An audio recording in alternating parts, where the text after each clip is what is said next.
I'm very glad you mentioned the Hong Kong Jockey Club, because I thought one thing that was missing in our itinerary this week is actually a visit to the races. There were races last night, which I went, of course, and I took some friends.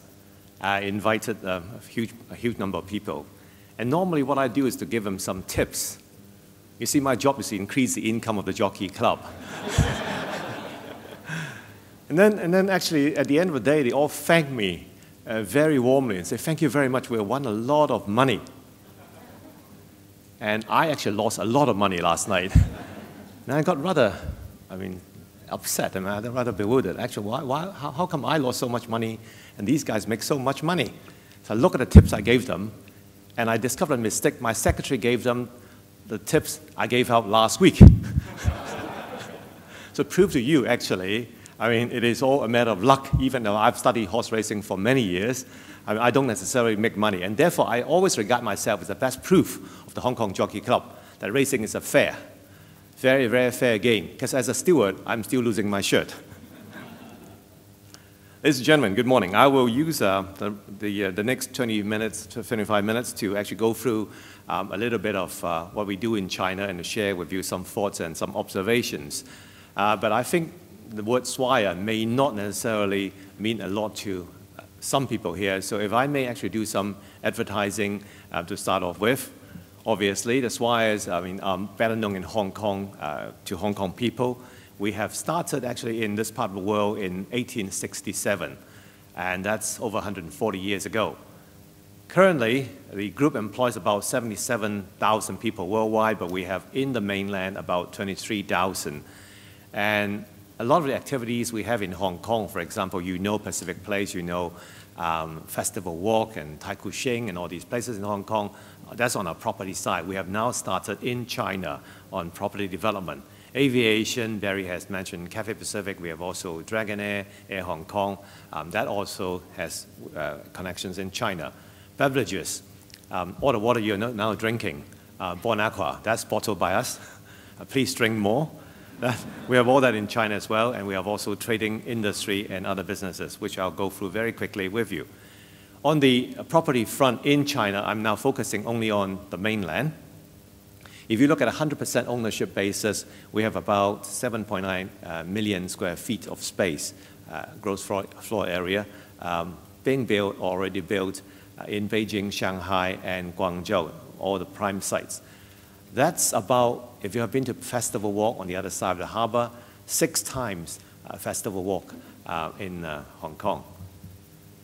The investment we're making up to today is over $23 billion, and we're obviously looking for other opportunities in other parts in China as a whole. On the aviation front, as you know, Dragonair and Cathay Pacific are major operators into the mainland, and as of today, we have about 20 destinations in China and about 400 flights a week from Hong Kong to various points in the mainland. From Hong Kong to Shanghai, for example, Dragonair and Cathay Pacific operate a total of 16 flights a day. So it's more than once every hour to Shanghai. And then on top of Shanghai, of course, we have about 19, 20 more other destinations. Apart from the operation, we have actually a shareholding in Air China, which I'll go into in a bit more detail in due course, of 17.5%. And Air China also has its holding in Cathay Pacific of 17.5%. We have now started call centers in the mainland. A lot of the calls you call Dragonair actually will be answered across the border. And the accounting center has been established in the mainland doing all the high work. We have a major maintenance concern in the mainland, the one in Xiamen, which is TACO, the Taikoo Swire Engineering Company. Actually, is one of the biggest and most prominent operations, aircraft maintenance operations in the mainland. Now, I always think that it's very good business because whether the aircraft makes money or not, you still have to be maintained. So that's actually a very good business model. On the beverages front, Swire is amongst the first free Coca-Cola bottlers in the mainland. And of course, we also bottle in Hong Kong and Taiwan and even in the USA. Our territory in China has 7 provinces, stretching from Xi'an to the eastern coastline. And the population we cover is over 400 million people. Does that mean everybody drinks a bottle of Coke? You bet. We sold 502 million cases last year. Now, one case is 24 bottles of Coca-Cola. If you can't relate that figure, just think about Hong Kong. Every Hong Kong person, that is equivalent to every Hong Kong person drinking 5 bottles of Coca-Cola every single day. That's roughly what we're doing in China. Then, of course, we have other businesses. If you go around Pacific Place shopping later today, you will find shops like Giga Sports, Marathon Sports, that's all Swires. And we actually have joint ventures with a few other major brands as well. And we sold about 2 million pairs of shoes in China. And if you look at retail, they talk about rooftops. We have about 1,900 wholesale rooftops in the mainland today. We also manufacture sugar, distribute sugar. You'll find that in your breakfast, on your breakfast table, I'm sure, at the Grand Hyatt. And 1 million pounds of sugar were produced last year. That's a lot of cakes and stuff. And we also do paint, Exo Nobel Swire paints. That's formerly known as ICI Swire. We have 2 production plants in China and producing a lot of paint for obviously related industries. And Crown Beverages, that's actually producing aluminum cans, obviously supplementary to our Coca-Cola business. And we sold about 2 billion cans in the mainland only last year. There are some other businesses which you don't really hear about very often, and just a few paragraphs maximum in the annual report. They include, for example, the Swire Pacific offshore business, which is a fleet of 70 ships servicing the offshore oil rigs. And as you know, China would look for more oil, and oil rig actually is going further and further into deep seas. And this is really the fleet to service these oil rigs. We can move the rigs, we can supply water, food, other supplies, and all the other necessary equipment, and even break up ice and do interesting things in very high seas. That's a huge business, and obviously a very good one, and with a huge growth potential. Haven't started really in China yet, but our team is going to Beijing early next month to see if there are any other market potentials. We have also started a few interesting businesses in China. For example, we now started growing flowers in China. We are probably the biggest carnation producer in China today. Even though that's not very big, it's now in Yunnan province. And I can tell you, the price you can fetch in Yunnan, and if you can ship it to Japan and sell the same stem of carnation, the price difference is huge. Now, with that, if you think about groups synergies, why can't Hong Kong one day be Amsterdam on the flower side? So that may be 20 years from now, but you can see the potentials we are alluding to when you come into this kind of businesses. Cold storage, we have just started, and we have also traditional travel agencies in China. So that's so much for the commercials, but you can see some of these things really touch on the high growth areas in China. In fact, they're all high growth areas in China. I won't go through all these data and details with you, but since somebody mentioned, I think Barry mentioned China Mobile earlier today, I understand, I actually heard from the China Mobile Chief Executive, Mr. Wang, that actually the mobile phone business has grown tremendously in China. That we know. Then he said, actually, the people ordering music on the mobile phone, the revenue of that actually exceeded the revenue that generated by producing CDs in China. That I didn't know, but I think you can imagine the kind of potential these businesses will have or should have. And obviously, the GDP growth continues. Now, even though with the financial crisis and all that, I'm very confident in the long run, the domestic demand, the big China market will continue to grow for many reasons you can read about in most analysis. And consumer products, obviously, will continue to grow. And I'll give you some examples. If you think of the clothing, the electronic appliances, the cosmetics, for example, all this continue to grow tremendously. Right? You go to mainland China today, despite all the talk about financial crisis, take out a newspaper, watch TV, see the billboards, see what products they are selling, get a feel of what it is all about, and you can still, think that actually the growth here in China, particularly in the long run, is not a problem, and you can easily sense that. Our, as I said, the sports brand company, Swire Sons, the turnover last year grew 45%. And I mentioned Coca-Cola. We sold 502 million cases, I said, last year.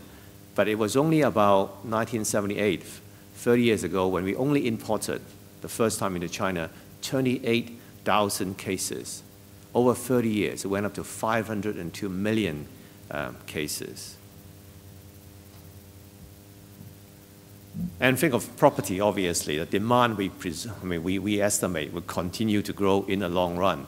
Now, we have Beijing, Shanghai, and Guangzhou, and we're looking at other possibilities as well.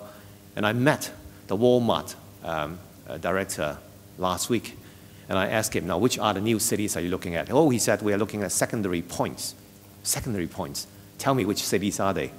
And he said, well, cities that have over 1 million population. Well, that must be 375,000 of them. But surely, you can see how people are looking at these things, from the perspective and the context we're talking about. But even if you just talk about travel and tourism, we always overlook these comparisons. Now, China's official figure shows 40.95 million outbound visitors, mainland Chinese, going overseas. Now, that figure actually covers cross-border visitors, people in Russia, for example. And you think of that population, even if you take the whole figure, what is that out of 1.3 billion people? The number is extremely small. Think of your home country. Think actually, what's the percentage of outbound visitors going out of your country every year? And the civil aviation, when you think about it, is only 0.78% of total passenger traffic in China. If that grows to 5%, how many more aircraft, airports, and whatnot do they need? And what's the potential for people like us involved in the industry? The tourism industry obviously is projected to grow very fast. The traffic growth is tremendous. But if you look at actually, for example, the airports, there are only 147 certified airports in the whole of mainland today. And I'm told last week by the authorities that amongst these airports, those who can take A330, which is only about 300-seater, or above, is only about 25 to 30. Okay. If you draw the same measurement to USA, public airports, it's not quite the same measurement, but let's say you take public airports, they have about 40 times more, and they only have a population of 200-something million.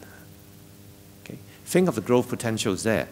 You think of the aircraft fleet in China, right? 1,100 aircraft at this point in time in the whole mainland. This is all civil aviation, all airlines in China in civil aviation. What's the number of American Airlines aircraft?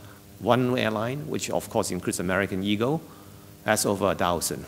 Are we saying that one airline in the USA is about the same size of our entire civil aviation fleet in the whole of China? Probably right at this point in time. So what are we talking about? It's the growth potentials that we're talking about. It's in that context, therefore, we have actually some view of what's going on, seizing that opportunity, and we go into on the aviation side, went into one of the major landmark agreements in the aviation history of the industry.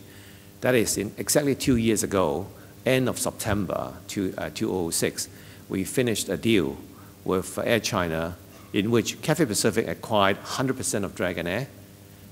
So it brought Dragonair back into the group. And Cathay Pacific and Air China achieved a mutual shareholding of about 17.5% in each other. And we have a very good operating agreement to support each other, enhancing mutual benefits. And the synergy has been very obvious. Now, when we say synergies have been very obvious, Cathay actually, as I said, 2006, end of 2006, we finished the deal. 2007, we recorded a major record profit of $7 billion Hong Kong. Of course, Air China enjoyed 17.5% of that.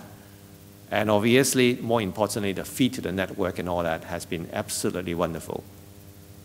It has not been an easy deal. It involves 6 companies: Dragonair, Cathay Pacific, Swire Group, Swire Pacific, City Pacific, Air China, and CNAC. Okay, so these 5 of them, excluding, of the 6 companies, excluding Dragonair, the rest are all listed companies. So you can imagine the difficulties and challenges going through this exercise. But obviously, it very much was dependent on the shareholders' willingness, the shareholders' vision, and seeing actually what is the best thing to do for these companies. And obviously, for these high-level things, the political context have to be correct. Now, obviously, Air China being a de facto flag carrier of China, exchanging shares with the Hong Kong carrier, and obviously, this is permissible because we are part of China, one country, 2 systems, Cathay Pacific operating from Hong Kong, and everybody was very happy with all that, and obviously got endorsement from the Hong Kong authorities and the Beijing authorities. More importantly, it shows that we can actually contribute to the prosperity of Hong Kong and Beijing, because we always believe the key pillar to support a city is the transport capabilities. Now, you want to be a great city, and I've said that for many times, and I really want to repeat that here again. If you think of making a city great, people think naturally about financial policies, population policy, environmental policy, education policy, and all that stuff. But if you look at actually the history of mankind, the greatest cities on earth are all transport centers. 2,000 years ago, probably Rome. 1,000 years ago, Chang'an, the start of the Silk Route, and 600 years ago is probably Venice, where the East met the West. Now tell me about these great cities, Chang'an, Rome, and Venice, education policy, people policy, population policy, financial policy, nobody can remember. The simple fact is they're all transport centers. Today, people fly. Nobody takes a camel or the ship anymore, so the Xi'ans, the Chang'ans, that is, the Romes, and the Venices decline. The great cities we all cite today, the Londons, the New Yorks, and all that, they're not even geographically in the center of the continent. And therefore, when you think about it, there's a reason why some of these countries justify building big airports, money no object, government supports the airline to build up the air transportation hub status. For that reason, if we could actually get Hong Kong and Beijing more enhanced, it would really help the prosperity of these 2 cities. And we achieved that by enhancing the network with Dragonair in Cathay, Air China's feeding into Hong Kong, Cathay's and Dragonair's feeding into Beijing, and all that actually helped to enhance the 2 cities, benefiting everybody, including, of course, most importantly, the customer, because it's now very easy for you to fly from London to Hong Kong and then onward to Chengdu, or from Australia to Hong Kong and then onward to Nanjing. It is extremely easy to do that, and vice versa. So it is very important that we actually achieve that, and these benefits are all accepted by all the stakeholders as they can immediately see this. And as I said, a huge amount of synergies. But looking back, the real reasons we can make this done and make it a very successful deal is both sides actually understood the aviation sector very well, because Air China and Cathay Pacific, the Swire Group, are really in the business, and they know the business, and they know the sector extremely well. They know the visions required. They have the vision of seeing Dragonair, Cathay, Air China growing, and the importance of the hubs of Hong Kong and Beijing. And there is this long-term commitment into this very cyclical business, in a sense that we are not really a private equity firm buying and looking for the best time to sell. It is really in there, thick and thin, for the long run and for the benefit of all the stakeholders involved. It is a prudent and sensible step. We're talking about a reasonable 17.5% shareholding, not really betting the entire company, and we have very flexible and careful evaluation in the process. And we're going to make sure it's a fair deal because in the long run, we really want to give each other a very good deal. So the pricing and all that, actually, we've been very amicable in discussion. And I think both sides really value the trust and the confidence in each other. And let me give you an example, actually, how at the end, the trust was so good that how we actually do things that appear in the agreement. In the agreement, for example, there's something that nobody understood. The brand Dragonair will be kept for at least 6 years without changing. And people start thinking, why 6 years? And why not 5 or why not 7? Does it mean that 6 years later you change name Dragonair and all that? The real reason, for example, and I can disclose that since there's no media here, is actually in the middle of the discussion, I was given the question by the other side, do you have any intention of changing the brand name of Dragonair? The answer is definitely not, because we value the brand name of Dragonair. It's got a lot of value and high level of awareness, and we love it. There's absolutely no intention to change it. That's it. Oh, if that's the case, do you mind actually giving us a small guarantee that for a period of time you will not change the brand name? Oh, that's very easy. Since we have no intention of changing it, what about 3 years? The other side said, Air China said, well, 3 years is not quite enough. Why don't we say 10 years? Okay. Well, I said, actually, that's not a life and death point. Very happy to accommodate your request to some extent. So why don't we have 3 plus 10 divided by 2? And that comes to be 6 years. That's how in the agreement it says we have a 6-year guarantee of Dragonair, absolutely no change status. Absolutely no intent to change it anyway. But it demonstrates you actually kind of trust that we can actually have in negotiations and being flexible in all these points, to which, to me, are not really the key points of the overall visionary structure. And finally, I must say, huge amount of patience in all this. I mean, this is obviously not done throughout just one negotiation. This is obviously not achieved throughout, in a few months when you can set up meetings and meet them and talk about it. It's actually done over a long period of time. Huge amount of patience, explaining to not only the other stakeholders, but people on our side actually need to actually wait this out and carry this out in the right time. But when you think about it, this is all possible because we are a Hong Kong and a China structure. We are only able to do this in Hong Kong. And one country, two systems is not just, as people often tell you, oh, difference, we have our own judicial, social, financial system or political system. To me, the most important thing really is the ability to understand China, communicate with China, really go into China, but really keeping it an objective and a flexible stand in Hong Kong. And that, to me, is a combination of the best of both worlds. To me, that is actually the way we can actually structure this deal and do it with the Hong Kong advantage, and making sure the other side also gains advantage that we are a Hong Kong company and that we also have this combination of the best of both the mainland and Hong Kong. With that, ladies and gentlemen, thank you, and I hope you will have tremendous success doing business in Hong Kong and China as well. If there's anything, of course, you come across in China, make sure that you drink Coca-Cola, go to our malls, and fly the right airline. Thank you very much.